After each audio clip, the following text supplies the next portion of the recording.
10:15 утра. Поезд с туристами из 3 городов Поволжья прибыл в Чебоксары. Время посещения ограниченное. Обратно поезд тронется в 8 вечера. А до этого гости должны окунуться в историю чувашского народа, познать его традиции и проникнуться атмосферой осенних Чебоксар. А пока их ждут хлеб, соль и местный квас. И все это под национальные песни и танцы.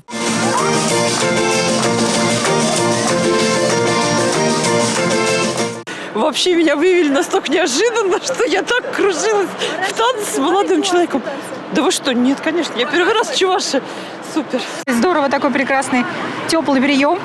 Концерт, здорово. Сразу после теплого приема погружение в историю. 5 автобусов с гостями отправились по значимым местам Чебоксар. Начали со сквера имени Чапаева, прославленного земляка Чувашии.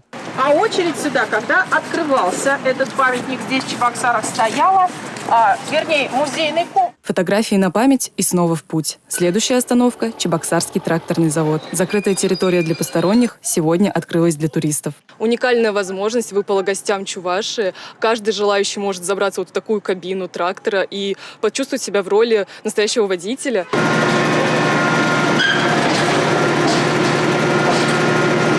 Яркие эмоции остались у тех, кто забрался в кабину, и у тех, кто на это не решился. Машины поражали своими габаритами и тем, что они умеют не только работать, но и танцевать. Пируэт за пируэтом тракторы исполнили вальс.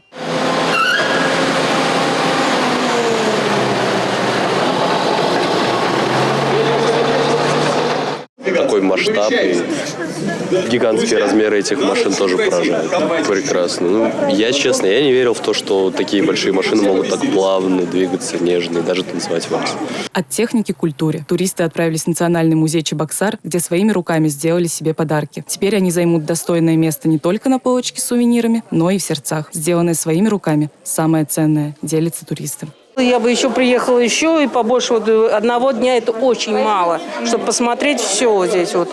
Здесь нужно больше времени на все это. Турист из Пензы в Чебоксарах первый раз. С первого взгляда влюбился в город. Его поразила красота, чистота и ровные дороги. Собирается вернуться, но уже всей семьей, с детьми и внуками. Молодцы, что сохраняют свою культуру, свой язык, традиции, танцы красивые. И очень много делается в городе не для того, чтобы заработать денег, а для людей, чтобы было красиво, чтобы было приятно здесь жить. Приятно жить, хорошо работать. Гостеприимная Чувашия ждет всех желающих познакомиться с ней поближе. Анна Центовская, Павел Лисицын, Сергей Емельянов, Республика.